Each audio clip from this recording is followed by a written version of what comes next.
Good afternoon, everybody. I'm Sergeant Kaloides. Welcome back to our 4-in-1 town halls. We are doing the SOST team today. I know it's kind of redundant because it's team in the name, but joining us is going to be Master Sergeant Leo Leha, and he's actually here with me today, and I'm going to go ahead and hand it off. Hey everybody, thanks for joining in on this meeting. I think this is a great opportunity for us to get some information about SOST out there and what we do, and kind of answer some questions that you all may have. In this meeting with us today, we've got Master Sergeant Jay Hall, who is currently out with the team out in Miami, soon to be joining us here in Las Vegas. With that being said, I'll go ahead and start with a couple of the Q&A questions, just put some information out there from the get-go. So as I said, I'm Master Sergeant Leha. I've been in the military for 12 years now. I'm currently stationed in Las Vegas. We are Detachment 2 from the 720th Operational Support Squadron out of Herbert Field. What we are is a Special Operations Surgical Team, also known as SOST or SOST-T, depending on who you're speaking to, or SOST for some of our sister services, as they like to refer to us. Requirements for the job. So some of the requirements for the job are you have to be a E5 with a 7 skill level, and it's a 2-phase application process. What that means is there's a link on the 24SAL webpage, and if you go to the 24SAL webpage, there's a drop-down tab at the top that says Special Tactics. From that drop-down tab at the bottom, you'll see Battlefield Surgery. If you click on Battlefield Surgery, it'll take you to our page that shows the dates applications are due and for what cycle they're due for. So you'll see the dates of when the applications are due.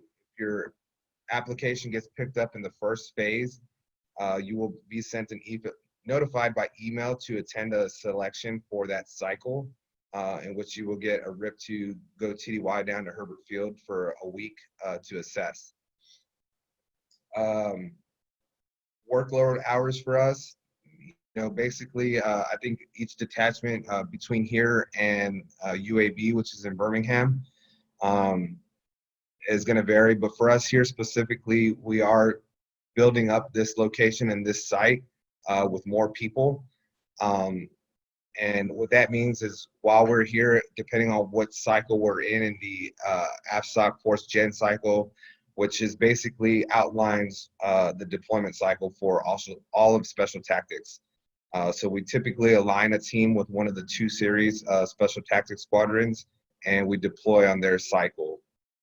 So depending on where you're at in that cycle will depend on what your load looks like on a day-to-day basis. We're in our reset phase after coming off of deployment, and we're back and just kind of getting back into the swing of things. We work downtown here at the Seoul Level 1 Trauma Center for the state and the region, which is University Medical Center in Las Vegas. They have 431 beds there. I couldn't tell you how many, off the top of my head, we've got about 13 trauma bays with 3 trauma ORs. And then the standard OR has 22 operating rooms that we work out of, and we can rotate through the different specialties there. And again, depending on where you're at and what CMRPs that you're looking to achieve and attain, we have a required and an outline what surgical cases we need to scrub throughout the year. Will depend on where you focus your efforts and trying to make sure that you get all those cases checked off for the year. When we're not in that phase and we're working towards gearing up to spinning up for a deployment, we will go TDY. There are a few major exercises that we support, and typically we'll align a team that's coming up in their deployment cycle to support those exercises. Some of them, one of the bigger ones being Emerald Warrior, which happens every year at different locations.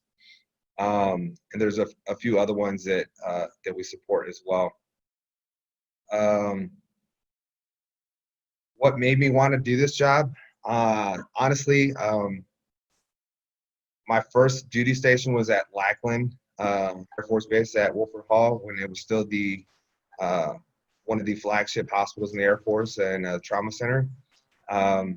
my first day in processing there, it was an interesting day, but a particular NCO came out and was like, you know, which one of you guys is going to scrub this trauma case? And we're all standing in blues and didn't really know what to think because none of us have ever had trauma experience. So I raised my hand, I volunteered, and I thought I was getting thrown to the wolves, but I went into that trauma OR, and it was just this chaos, but it was organized chaos, and it was an adrenaline rush for me, and so that kind of developed my my love for trauma surgery.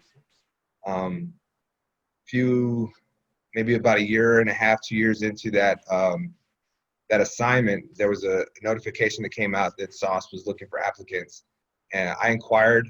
At the time, I was a senior airman, and at the time they were only taking master sergeants. So I said, okay, that's something for me to work towards and a goal to set for myself.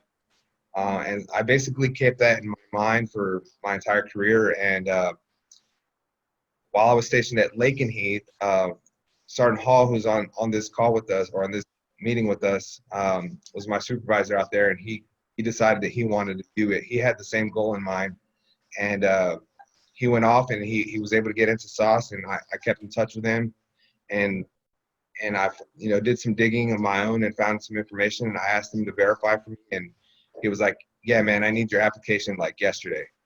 And so I proceeded with the application, and I got, it took some time for me to get through the wickets, but being persistent was one of the keys for me getting in. And through that persistence, I was able to get a selection in the first phase and attended the assessment in the second phase, in which where I went out to Herbert Field and assessed, and I was selected. So yeah, I had already had 2 deployments to Afghanistan by that point, and I still very much have a passion for trauma surgery at that point. And so that further made me want to continue to pursue this opportunity. And to this day, I still have that passion for trauma surgery. And this job allows me to be deeply involved with trauma surgery. That's one of the things that made me want to do this job. Another question here is, what do I like or dislike about the job? Honestly, I can't really say that there's anything I dislike about the job itself. There are some drawbacks to it, and I'll be upfront and honest, especially for those of you that are really considering pursuing this opportunity. If you have a family, it does take you away from your family pretty often, and sometimes for lengthy amounts of time. But if you're willing to work that out with your spouse and your children, if you have children, and kind of help them understand that this is a passion of mine and this is something that I really want to do, and you guys can be on the same page with it, I think it's an excellent opportunity for you.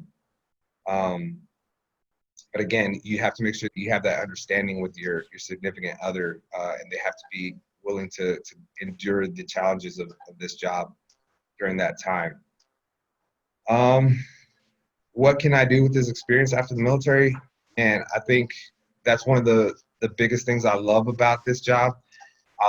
It's provided me some avenues of growth outside of the med group as far as leadership goes, and learning how the line side operates, and particularly special tactics and the way they lead troops and how they do things on that side of the house. So I think I can take that experience with me anywhere I go. Leadership is a quality that I think even after the military, a lot of employers look for. And if you have something like this on your resume, and I'm not saying that you should only use this as a building block and something to put on your resume, you're probably doing it for the wrong reasons at that point. But it definitely gives you that advantage and allows you to take leadership. My team is getting ready to head out for deployment here soon. There's a lot of work that goes into it, but at the end of the day, it's rewarding to kind of see us all work together. And when I'm delegating tasks and to different people on my team to get things accomplished, and just kind of working together holistically, all in the pursuit of the same goal. And I kind of already talked. The next question was how to apply for SOST. So at this point, I'm gonna let Jay kind of talk to see if he wants to go through these questions or he has anything to add. Yeah, so Master Sergeant Hall, I'm stationed in Miami currently. I've been in SOST for a little over 5 years. I was previously stationed at Hurlburt Field for a couple years, and came down here to Miami and opened up this location, working at Ryder Trauma. It's another level 1 trauma hospital down here. This location is closing down, and they're moving all the positions to Las Vegas. And so that's where I'm going shortly. I'll be there probably in a couple months or a month.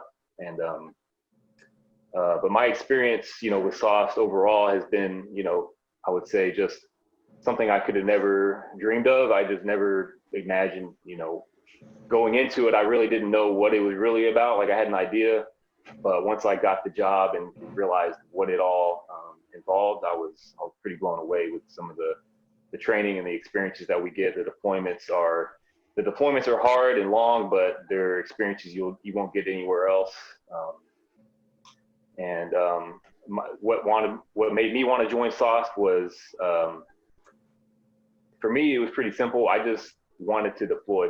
I mean, it was as simple as that. I hadn't really had the opportunity to do that, and so I knew joining SOST would give me that opportunity, and I definitely have scratched that itch, so to speak. So, yeah, that's my experience. Again, I would echo what Sergeant Leha had to say about if you're thinking about this, definitely consider your family. It's doable. A lot of guys who are in SOST are family guys, family people.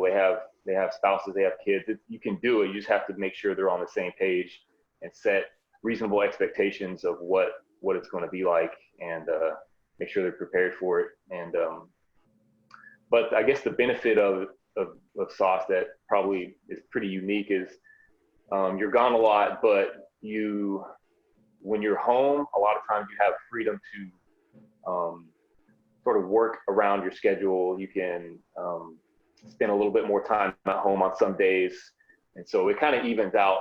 Honestly, you get to see your family on days you normally wouldn't, and so like I've heard other guys say, when you're home, and so it kind of balances out. But again, it's definitely, it can be stressful on the family, but if you really want to do it, like Leo said, Sergeant Leha said, if you just explain it to your family and your kids that this is what I really want to do, then they'll understand, and then they'll support you. So. Yeah, so we got a couple of questions that have come through the chat here. You want to know what training is like mentally and physically. Honestly, it can be very demanding, both mentally and physically. And one of the core components of special operations that they try to hammer down into us is mindset, right? You got to have a mindset that even though things can be mentally and physically challenging, you're willing to accept those challenges. And a lot of times you'll hear some of us talk about getting used to being comfortable while you're uncomfortable. So just understand that there are going to be times where things are going to be uncomfortable, but being comfortable with that situation and trusting your training and your instinct to get whatever you need to get done. So mentally, I think we're all very well trained. We've all had the same, tech school. I haven't had anything different than you guys have. Maybe some of our experiences at the MTF at home station are a little different depending on where you've been stationed before. But I think, we all have the same training. So mentally, it's not that challenging. Physically, it definitely is. You have to be able to carry heavy loads for distances, carry patients on litters. And when we're talking about carrying guys on litters, I mean, you got to think about the type of patients that we're supporting, or the people that we're supporting. We're supporting guys that are Green Berets, Navy SEALs, Marine Special Operations teams. And these guys are pipe hitters, right? So they're pretty stocky.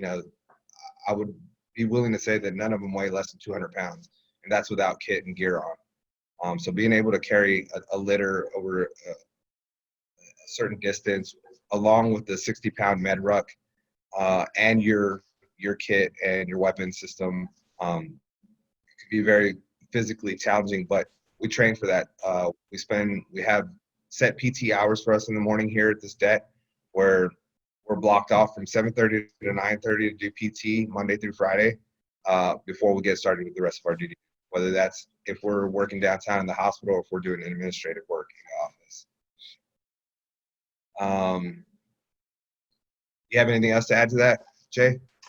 Yeah, I would say as far as being prepared mentally, I mean, it's obviously important to be very physically fit, but like Sergeant Lehal was saying, if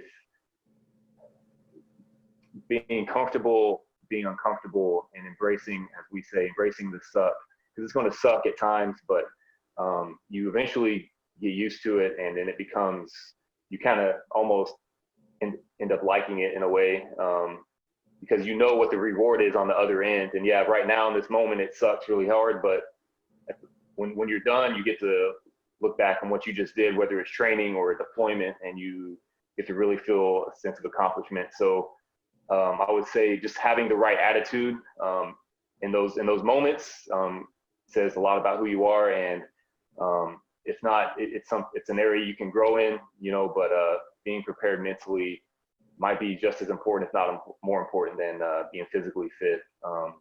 Just being a good team person, being a good teammate, all those types of things, all the things you always hear about, but they come into very extremely important in this job, because we're a small team, we rely on each other, and it's important to be able to embrace those hard moments and exceed in them.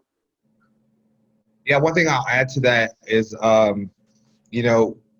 while we may be dislocated, we still have access to certain programs back at Herbert Field. As a matter of fact, part of that team was out here recently with my team, getting us ready for deployment, and it's called POTIF, or we call it POTIF, but it's a congressionally mandated program that stands for Preservation of the Forces. And what that means is we have a clinical psychologist and a clinical social worker. We use the chaplain. We have a human performance team, so that if we need help with training programs and workouts or dietary programs, we can hit them up and ask them to help us out and tailor something for us specifically. And as far as the workouts go, if we're looking to accomplish something as a team, they can set out specific workout programs to kind of meet what we're looking for. Additionally, we utilize the first sergeant and the chaplain, but those are all part of that POTIF team that we can rely on, especially when it comes to the mental challenges of the job. We can reach back to those people and get their assistance. The next question we have is, what can NCOICs do better to promote SOST to our techs? And I think that's something that we're looking at trying to get better at. But specifically for anybody that's in this meeting or that's going to watch this later, the recorded version, just talk about it, bring it up in some of your tech meetings, and if they have questions about it, always feel free to reach out to me through email on the global. Additionally, a lot of those questions could probably be answered on the 24SAL website that I mentioned earlier. It'll have an outline of everything that you need to know there. So 24SAL is the 24 Special Operations Wing. But if you just go into Google and put 24 space SOW, you should find the link there. The next question is, can you share what to expect during the application process and phases? So the one thing that I will say is that when you go to that website for the application, it is very detailed. And as we all know, attention to detail in the military is critical. So just follow what the instructions say to the T. Make sure you check it, double check it, have a second eyes look at it, set eyes look at it before you submit that first application in phase 1. Phase 2, which is the actual assessment down at Herbert Field. I really can't get into the details of that. We try to protect the integrity of the assessments selection process. But what I will say is that I believe on that website where the application is, there are some workouts that you can, that's outlined there on the website that you can use to kind of prepare yourself physically. And that's basically all I can say about that. Again, because because that's again, we want to protect the integrity of the assessment selection process. Has SOST ever had a female 4N1? Do SOST members get gear issued to them? Is there any extra pay? So at this point, we have not had any female 4N1s, but we do have women on the teams. On my team that I'm getting ready to hit down range with, we have 2 women. One of them's an ER physician and one of them's a nurse. We also have an anesthesiologist out here that's female. We just got another nurse that's female she just got in a week and a half ago. So there are women on the teams. So please don't be discouraged if you're a woman and you feel like this is your passion and you've got what it takes to do this job. Absolutely 100% apply, especially as a 4N1. We're heavily recruiting for 4N1s right now because we're trying to project our gains and losses as the time goes on. We do get gear issued. We're in the process of professionalizing SOST as an enterprise. And we've been working diligently over the years to kind of get to where we're at now, but we still have a way to go to kind of become more professional organization. So yes, you will be issued gear, probably more gear than you could imagine. And it definitely takes up a lot of garage space. I'll say that. But it's all important and useful gear that we utilize on a regular basis. Is there any extra pay? There isn't a special duty pay for the enlisted people in SOST. Currently, it's $450 extra a month for special duty pay, which is nice. But I think it's a nice way to kind of incentivize the job, as well as kind of, for the amount of time that you're gone away from your families, kind of provide that financial help. Next question is the career field actively working towards letting shreds go into SOST? As in, once the Manning quota has been met, can shred outs look forward to applying? That I've had some discussions recently with our new CFM, Sergeant Har, and he's definitely interested in trying to get to that point. So what I would say to that for the shreds is help yourselves by helping the career field, right? Actively recruit people that are slicks to try to get into those shreds so that they can get to a healthy enough number in their manning to help that decision for our CFM in allowing that. So that's the best advice I could give to you for that. So I think if you help yourself out by recruiting people into the shreds, that would probably be beneficial.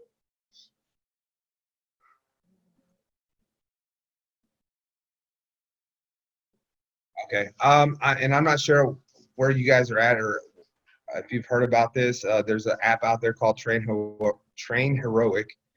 I think a lot of the bases are utilizing this right now, and I know we utilize it.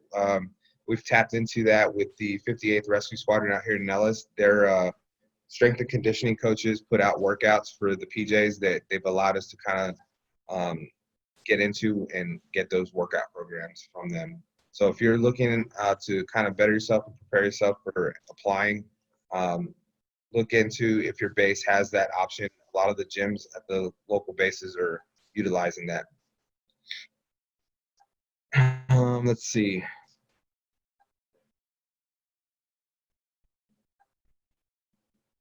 Jay, you have anything else you want to add to that, or what we discussed? No, I'm trying to go back and forth between all the screen and the chat, but I think you hit all the questions that I can see. So yeah, I don't really have much to add right now. Let's see. Anybody else have any questions?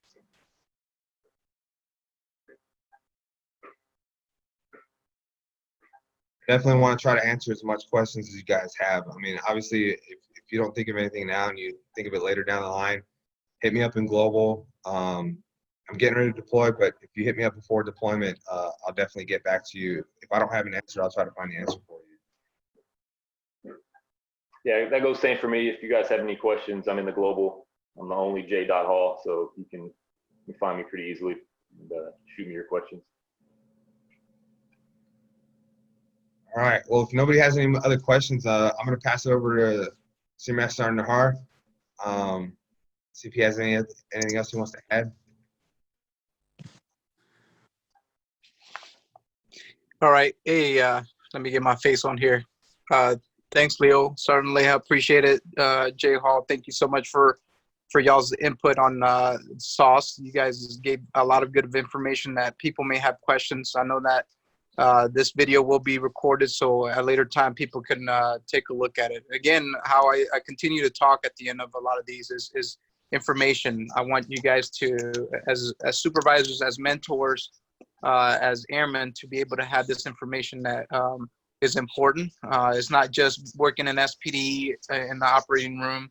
There are these special opportunities that you can apply to be in the SOST, to be in the structure, to be a shred, and there's more things to come as well. So I just want this information to flow and everybody to understand what exactly is SOST about. Because I'll be honest with you, I was a tech sergeant stationed in Misawa when I had first heard about SOST team. So definitely want to get the word out. I know the questions were asked. Why can't the shreds apply for some of these positions? And yes, I'm gonna be honest with you. I would like the shreds to be at a healthy manning percentage in order for that to happen. So right now, I mentioned on previous town halls regarding orthopedics and ENT. Those shreds are at low, 70-some%. So we definitely would like to get those at a healthy rate and consistently stay there. So once we get to that point where we're good with those numbers, then I would definitely consider, case by case basis. I think Sergeant Hall mentioned on there if ortho, ENT, or urology tech wants to possibly apply for SOST. The other thing that I wanted to talk is regarding the application process. If you are considering it, it has to be routed through your chain, meaning your supervisor, your MTF functional manager, and your MatchCom functional have to be on board saying that they're willing to lose this member to the SOST. Because if you go through the process, you get selected, it should come back to say, oh, are we willing to release this member? Because now they've been selected. You don't want to go through that process, and then your leadership, as well as the squadron superintendent, doesn't know that they're going to lose this member to SOST. So again, is important that the process needs to begin with the supervisor and keeping the 4-in-1 leadership in the loop to say that this member is pursuing it. And if the member does get picked up, that at some time in the future, they will be pulled and start doing the training, whether it's at UAB in Birmingham, or here at Nellis Air Force Base. So that's important information that I want everybody to understand, to make sure that keep everybody engaged of your intent to apply for SOST. Other than that, thank you so much, everybody, for dialing in. Again, this will be available on YouTube so that people can look at it in case they miss this opportunity to see it live. So thank you again, Sergeant Kaloides, for putting this together. That's all I have. CFM out. Hey, so just before we close this out, we did get another question that came through as far as getting SOST to come out and train some of the GST. I think that's an excellent opportunity that we can potentially capitalize on. That's something that I think, we can try to coordinate with, Jay. I don't know how you feel about that, but I think that's probably a good opportunity for us to kind of go out and provide some training for the GSTs. I think that would be pretty helpful for them. And I most definitely am willing to do that. I don't know the right answer to that or how to get to that point, but I think any one of us would be willing to come out and kind of support some of that training. Yeah, no, I agree. I think no matter what, we learn something from each other for sure. We've done it in the past when the GSTs were first standing up.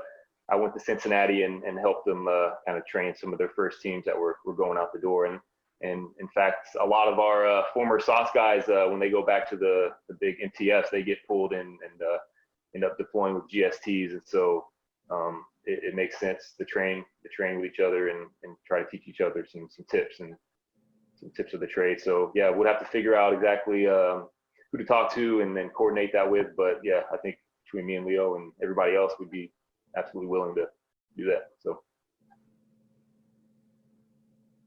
Yeah, I agree. And then one last thing I'll say is if you identify that you've got a member that's coming to you as a 4-in-1 that's probably been a PJ washout that may still be interested in trying to be a part of the community in a different aspect, I think that's an excellent opportunity for them. I know we have one that's out at UAB right now that was a PJ washout, and he was out here at Nellis for a little while, and he applied and he made it. He's currently out in his first deployment, and I think he's loving life. So anywhere we can capitalize and find, good candidates, and that would definitely be helpful. But that's all I got for now. Again, if anybody has any questions that they think about at a later time, hit us up. Thanks. All right. Thanks, Sergeant Hall and Sergeant Leha, for doing this, letting everybody know about SOST, because I know a lot of people had a lot of questions. So our next session is going to be on August 5th, and it's going to be about infection control. Yay. So I don't know how many people will log in for that, but it is a career opportunity and career progression. So that's all we have for today. I hope to see you next time.